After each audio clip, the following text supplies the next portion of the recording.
this is Monica Soni, your social science teacher, and I belong to Great Mission Public School. You all know about that. And how is your study going on? And from today I will start your history second chapter, and now I will teach you like that earlier time. And I hope you have studied well in the 3 months in April, May and June, and you have understood all the things. I hope all the things very well is going on, and you listen all the videos in a very good manner. And during this video I will ask some questions to you, and you will reply me after watching the video on your class WhatsApp, जो आपको timing मिलेगा, because nowadays you will do the study according like that you will study in the school. जैसे आप school में करते हैं वैसे ही आपकी स्टडी चल रही है. अब आपको लेसन वाइज मिले हुए हैं, एंड टाइम पीरियड आपको मिले हैं, that you will do your study according to your time lesson. And I hope you all understood all the things कि we will do the study in this manner only, in this method. और आपको ये भी समझना होगा कि हमें अब इसी मैथड से सम मंथ्स में भी पॉसिबल कि नवंबर जाए कि अक्टूबर जाए, we don't know when school will open. तो you have to do study in a very good manner because of with the help of this method only. आपको इसी मैथड से पढ़ना है. आप ये नहीं सोच सकते हैं कि व्हेन स्कूल विल रीओपन तो teachers will give the again they will start the chapters, कि वो दोबारा से हमें ये चैप्टर्स पढ़ाएंगे. Yes, we will solve your query when school will reopen, and nowadays also we will solve your query. Always we are here, always we are ready to solve your queries, and don't be hesitate to ask us to anything, कुछ भी पूछने के लिए. And if you don't understand any topic तो no need to hesitate to ask us कि ma'am ये समझ नहीं आया, please again you tell us. या कोई भी टॉपिक आप पर्सनली भी पूछ सकते हैं. Personally you can call me, and then we are always ready, with the teachers always ready to help you. But you should also be a responsible person because it is your board class, it is your 10th class, and then you cannot be careless in this class. आप इस class में careless नहीं हो सकते हैं कि yes देख लिया वीडियो, हो गया काम ख़त्म, और देखा नहीं देखा, तो it can not be done. ये नहीं हो सकता है बेटा, because it is your board class. You have to be responsible person. आपको रिस्पॉन्सिबिलिटी करनी होगी अपनी. भाई we are the teacher, we always ready to help you, but you should also be the responsible. आपको भी रिस्पॉन्सिबल बनना है, ठीक है. आपको क्या रिस्पॉन्सिबिलिटी करनी है कि because all the chapters, all the subjects you have to understand in a very good manner. कि जैसे आप स्कूल के बाद स्टडी करते थे, like that you have to do study. आपको एक एक चैप्टर लेकर पढ़ना है. You have to make your own time table. जिसमें आपको नहीं समझ में आ रहा, मतलब सेम डे आपने क्या पढ़ा, again you revise in the evening में आपको सेम थिंग रिवाइज करनी है, ठीक है. तो आई think you understood very well कि वॉट यू विल डू. अब आपको क्या करना है, आपको बिल्कुल केयरलेस नहीं रहना है. Like that you will do the in the school. आपको सेम स्टडी अपने घर में करनी है, because we the teachers are helping you, we the teachers are doing the working hard for you only. तो you should also do the work hard for yourself. आपको भी अपने लिए वर्क हार्ड करना है. Otherwise if you will be the careless, तो वो careless फिर किसी काम की नहीं होती. Then careless will show in your marks. आपके मार्क्स में आपकी केयरलेस शो होगी. Then no one can do anything. कोई कुछ नहीं कर सकता है. तो you have to be work harder and responsible person, responsible student. Okay बेटा. तो today I will start your second chapter of that history. The second means कि that some chapters are skipped from the syllabus. That the first I think sir has completed the nationalism in Europe, and your second chapter is the nationalist movement in Indo-China, and the third is the nationalism in India. So all these three chapters we will take the 2 chapters, okay, and the choice will come in the questions. choice आएगी questions में. the rise of nationalism in Europe and the nationalist movement in Indo-China. in both the chapters choices will come. तो you will study the Europe, तो you can write about the Europe. And nationalism in India is the compulsory chapter, ये आपका compulsory chapter है, इसमें choice नहीं आएगी, that you separate question will come from this chapter. तो nationalism in India, अभी तक आपने यूरोप के बारे में पढ़ा, now you will study for your own country.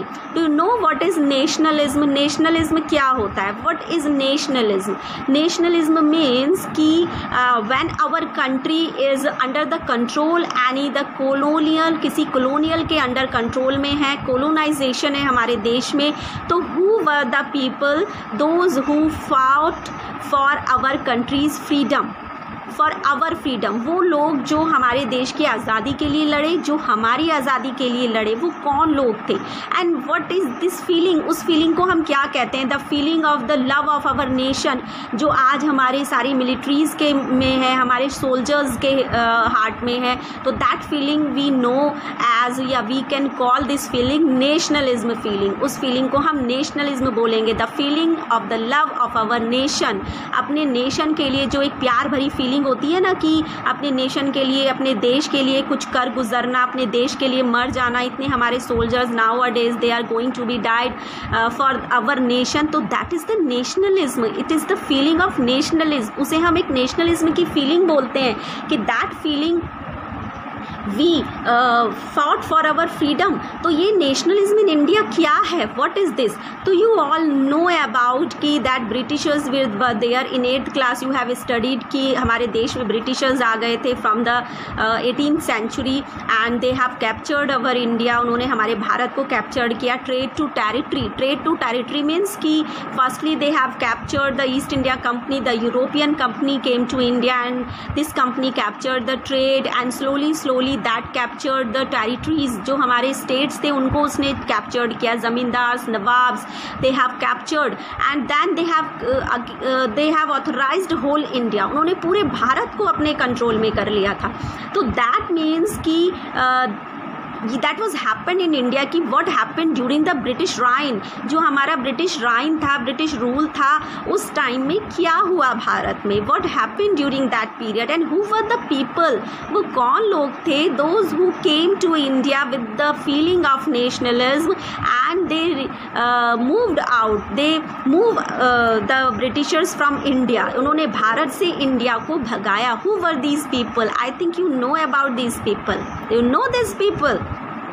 I think one or two names so you remember. The most important name, you remember that? Our Rashtrapita Mahatma Gandhi. The Mahatma Gandhi was the leader of this nationalism. उस nationalism के हमारे Mahatma Gandhi leader थे of that time. तो during the British time the Britishers tortured the Indian people too much, they have made their own policies. अब उन policies के बारे में तो आई विल नॉट डिस्कस कि what policies, in short I can tell you कि that they increase the taxes on the poor farmers and the farmers were not able to complete their demand, they were not able to fulfil the taxes, तो that the Britishers send them into the jail and they take their field, उनकी field ले लेते थे। The Indian farmers were not having the money, they were not having the food to eat and the education also were not there in India. तो when Britishers came to India, तो according to the Britishers all were going, but some peoples आते रहे हमारे देश में और लड़ते रहे ब्रिटिशर्स के खिलाफ। जैसे आपको याद होगा, एक 8th क्लास में आपने पढ़ा था द 1857 रिवॉल्ट ऑफ 1857। तो वो 1857 में क्या रिवॉल्ट हुआ था? उस समय तो महात्मा गांधी भी नहीं थे, कोई भी नहीं थे। तो मंगल पांडे जो थे, they have he had started that revolt कि he had denied to use the gun. He was in the British army and he was denied to use the gun which the British officers gave them and they have told, पता है British officers ने क्या बोला था कि ये जो gun है उसमें गाय का स्किन लगा हुआ है, गाय की चर्बी से इसकी गोलियां बनी हुई हैं और ये सब बना हुआ है, powder was made by the cow's skin. तो इस तरह से क्योंकि हम इंडियंस गाय की पूजा करते हैं, सब करते हैं, तो that's why that soldier removed and denied to use that gun, तो उसको वहीं पर मार दिया गया था। और फिर इसी तरह से जो वो रेवोल्यूशन था ना, वो जो फीलिंग थी, वो जो स्पार्क था जो मंगल पांडे ने स्टार्ट किया था, वो हमारे भारत में कई जगह पर फैला, झांसी में, अयोध्या में, दिल्ली में, कई जगह पर फैला। But Britishers were in the power of that time. But जो ब्रिटिशर्स थे वो बहुत ज़्यादा पावरफुल थे, because they have the powerful army, they can't do anything. The Indians did not do anything against of the Britishers. तो 1857 से ही ये spark लग चुकी थी अपने देश को आज़ाद कराने की और ब्रिटिशर्स को अपने देश से भगाने की। तो but the Indians were not having the powerful army, उनको कोई दिशा देने वाला नहीं था।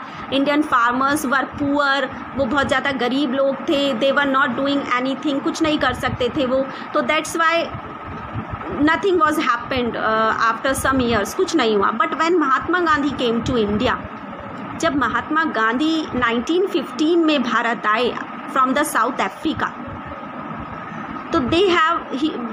तो Mahatma Gandhi and some other leader with him, they have started some programmes, they have started some revolution, some revolt, जिसे हम कह सकते हैं, some movement they have started against the Britishers। तो do you know कि महात्मा, ये तो आपको सबको पता होगा कि महात्मा गांधी जो थे वो किस वे पर चलते थे, the way of truth. It means कि that non violence, Mahatma Gandhi का जो एक आदर्श था, दैट वाज नॉन वायलेंस, कि without the help of the violence we will back our India, हम अपनी भारत को वापस लेंगे। We will come back our India from the britishers without any violence, किसी भी वायलेंस के। तो उन्हें जो मूवमेंट स्टार्ट किए वो सब आप इस लेसन में पढ़ेंगे, जैसे कि that Khilafat movement, non cooperation movement, civil disobedience movement, Rowlatt act, ये साइमन कमीशन, ये सब आप जो हैं इस चैप्टर में पढ़ेंगे। And one thing I will tell you, मैं एक चीज़ आप लोग को बता देना चाहती हूँ कि this chapter is very important and all the topics, all the movement of this chapter is very important. If you will not listen carefully तो you cannot write the answers, क्योंकि answers आपको खुद से लिखने हैं। तो ये chapter आपको बहुत अच्छे से समझना होगा। After listening my video you have to read the chapter carefully। highlighter अपने हाथ में लेकर बैठिए, पेंसिल लेकर बैठिए, like that you have underline and highlight in the 9th class, same you will highlight in your book। आपको अपनी book में वो चीज़ें, वो पॉइंट्स, वो थिंग्स वो हाईलाइट करने हैं विद द पेंसिल या with the help of highlighter, that will be easy for you when you read the chapter. तो कि इंपॉर्टेंट पॉइंट्स आपको क्या पढ़ने हैं। तो that I will start this chapter. तो जो मैंने आपको अभी तक बताया, that your introduction of this lesson, the nationalism in India, and then your first topic is the first world war, Khilafat and non corporation. That is your first topic, the first world war. तो do you know when the first world war was started? That was in 1914। तो nationalism in Europe में आपने पढ़ा होगा कि in last topic में कि first world war increase हो चुका था जब ग्रीस और सब उसमें लड़ाइयाँ हुई जर्मनी वगैरह में। तो फर्स्ट वर्ल्ड वॉर का स्टार्ट हो चुका था फ्रॉम द यूरोप से स्टार्ट हो चुकी थी हमारी फर्स्ट वर्ल्ड वॉर। तो during the first world war Britishers was in India in 1914। तो what was the condition of India? अब ब्रिटिशर्स तो किसका साथ देंगे? यूरोप का ही साथ देंगे, नॉट द इंडियंस पीपल। भारतीयों का थोड़ा ना साथ दे देंगे ब्रिटिशर्स। तो फर्स्ट वर्ल्ड वॉर में क्या कंडीशन थी हमारे भारतीयों की? तो in the year after 1919 we see the national movement spreading to new areas, incorporating new social groups, the developing new modes of struggle. ये सब चीज़ हम 1919 में अपने देश में देखे कि कुछ सोशल ग्रुप्स बन गए थे, कुछ डेवलपिंग मोड्स ऑफ स्ट्रगल बन चुके थे, कुछ ऐसे ग्रुप्स आ चुके थे जो स्ट्रगल कर रहे थे अपने देश की आज़ादी के लिए। तो ये during the first world war चल रहा था हमारा। तो first of all we will study about the first world war कि what happened during the first world war. This is the very important question. ये फर्स्ट वर्ल्ड वॉर के बारे में पूछते हैं कि what was the condition of India during the first world war, या what was the economic and political changes या situation during the first world war in India. तो that created a new economic and political situation. एक economic और political situation increase हो चुकी थी हमारे भारत में कि it led to huge increase of the defence expenditure. अब अब जब फर्स्ट वर्ल्ड वॉर हुई यानी वर्ल्ड वॉर हो रही है तो इट मीन्स कि उसमें खर्चे भी बहुत होंगे, तो फोर्सेस एक्सपेंडिचर बहुत हो रहे थे। इट मीन्स कि आर्मी पर बहुत ज़्यादा खर्चे हो रहे थे, which was financed by war loans, जिसमें ब्रिटिशर्स को लोन लेने पड़ रहे थे और अपनी आर्मी के खर्चों को पूरा करने के लिए। तो व्हाट दे हैव डन, क्या किया उन्होंने, they have increased the taxes, उन्होंने टैक्सेस इंक्रीज कर दिए। And from where they have taken the taxes? They have taken the taxes from the Indian farmers. Those were the poor farmers. अब उनको taxes देने पड़ रहे थे। And the second thing is that कि those who were the farmers, the British sent these farmers in the war as a soldier. उनको soldier बनाकर war में भेज दिया गया। जो फार्मर्स थे, गरीब किसान थे, उनको एज ए सोल्जर मरने के लिए for the dying they have sent, the britishers sent them into the war because they don't know how to start the gun, कैसे गन चलाना है, वो तो किसान थे, बट उनको वहाँ पर मरने के लिए भेज दिया। दैट कि we are having a big army, कि हमारे पास बिग आर्मी है, फॉर दैट ओनली। तो they have increase the taxes, they have increase the custom duties. Custom duties means कि जो एक्सपोर्ट और इम्पोर्ट पर टैक्सेस लगाए जाते हैं, that they also were also increase, उसको भी उन्होंने इंक्रीज़ किया। And income tax also they have increased through the war years, prices increase. और ड्यूरिंग द वॉर सारे ब्रेड प्राइसेस इंक्रीज हो चुके थे, जो छोटी छोटी चीज़ों के प्राइजेस थी ना, दे वर ऑल्सो इंक्रीज। तो इट मीन्स कि पॉलिटिकली और इकोनॉमिकली जो इंडिया था that was going back to back, वो धीरे धीरे धीरे नीचे आ रहा था, पीछे जा रहा था, because of increasing the taxes, because of increasing the food prices, bread prices, है ना। तो this because of all these things the India is coming down as the economical changes, as the economical situation, Bharat हमारा नीचे की तरफ गिर रहा था। And then villages were called upon to supply soldiers. Same thing जो मैंने अभी बतलाई कि विलेजर्स को बुलाया गया, किस लिए, फॉर सप्लाइंग द सोल्जर्स, यानी विलेजर्स को सैनिक बनाकर भेज दिया गया इन द ब्रिटिश आर्मी, मरने के लिए, फॉर द फोर्स्ड रिक्रूटमेंट, की फोर्स रिक्वायरमेंट चाहिए, तो that they have sent the villagers को भेज दिया। तो this all these things were happened during the first world war in India. और बेचारे हमारे Indian farmers, they were under the control of the Britishers, and this type of things the Britishers tortured the Indians during the First World War। तो first topic तो आपका यही है इस chapter में कि during the first world war how the Britishers tortured the Indians, किस तरह से ब्रिटिशर्स ने भारतीयों को टॉर्चर किया। तो here I will ask you one question that you will give me the answer in the WhatsApp your class in the next video after the watching the video, जो आपका टाइम बचेगा lesson का, then you give me the answer. तो my question is that कि what the Britishers did during the first world war। Britishers ने क्या किया during the first world war, क्या क्या किया उन्होंने, they have increase the taxes, they have complete the force recruitment, they have sent the villagers as a soldiers, they have increase the custom duties and they have increased the income tax. तो ये सब चीज़ें उन्होंने की। तो that answer you have to give me and I will ask you some other questions also. Okay, तो that's all for today and you have to listen, and when you listen the video you have to keep the book with you, आपको अपने साथ अपनी book भी रखनी है। Okay, तो that's all for today. If you have any confusion तो you can ask me, you can call me, और आप मुझसे व्हाट्सएप पे भी पूछ सकते हैं अगर आपको कोई चीज़ समझ में नहीं आई है, कोई वर्ड समझ में नहीं आया है। तो आफ्टर वॉचिंग द वीडियो जो आपका टाइम बचा है आपके पीरियड का, then you can ask me on the WhatsApp chatting. आप चैटिंग कर सकते हैं व्हाट्सएप पे। सपोज आपका टाइमिंग 35 मिनट्स ऑफ पीरियड है और मेरी वीडियो 18 मिनट्स की हुई है, तो after that you can ask your question and all the student should reply. Thank you and have a great day.